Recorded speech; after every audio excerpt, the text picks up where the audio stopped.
Au sortir de 2 matchs nuls consécutifs, les Verts veulent capitaliser face à Amiens. Jean-Louis Gasset propose une animation offensive autour de Diony, Kazri, Cabella et de la dernière recrue en date, Yanis Salibur, tout juste arrivé de Guingamp pour sa part. Amiens a remporté son premier match le week-end dernier, net succès 4-1 face à Reims et veut donc ici confirmer dans le Forez.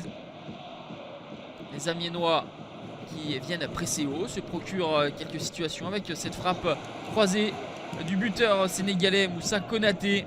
C'est trop écrasé pour mettre en difficulté Stéphane Ruffier. Les Stéphanois perdent des ballons un petit peu trop facilement. Et Amiens en profite en contre avec une nouvelle fois Moussa Konaté.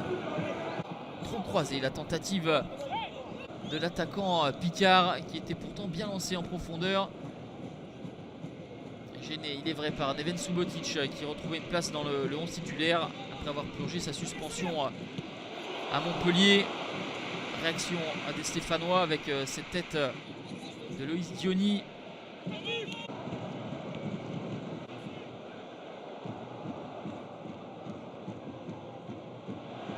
bataille au milieu de terrain avec de l'engagement mais très peu de jeu finalement. Il faut s'en remettre à des initiatives individuelles comme cette frappe du Tunisien Wabi Kazri.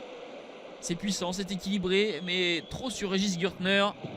On avance dans cette première période, les Stéphanois ont repris la main sur la rencontre. Le long ballon de Loïc Perrin à destination de Wabi Kazri, c'est magnifique de la part de Wabi Kazri, sans contrôle, il lobe Régis Gürtner mais sa joie est de courte durée car le drapeau s'est levé à juste titre, position de hors-jeu de l'ancien Rennais. 0-0 à la pause. Amiens a été intéressant durant la première demi-heure. Les Verts ont réagi par la suite sans tromper la vigilance de Gürtner. Notez également au rayon des transferts que le club Picard va accueillir en prêt en provenance de Séville le Brésilien Gonzo.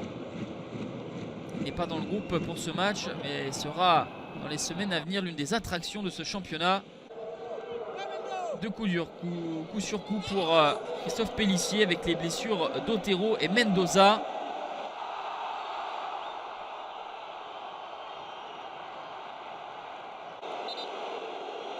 Deux changements qui interviennent autour de l'heure de jeu.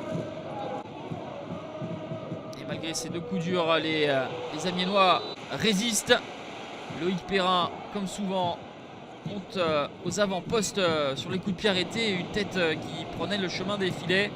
Sans la claquette magnifique de Régis Gürtner qui est battu en fin de partie par Timothée Kolo-Djezak. Mais avant de valider ce but, Monsieur Léonard va avoir recours à la vidéo assistance et annuler ce but de Timothée Kolo-Djezak, le défenseur stéphanois qui a commis une poussette sur Thomas Monconduit. On en reste à 0-0. Les Stéphanois veulent l'emporter dans ces ultimes minutes.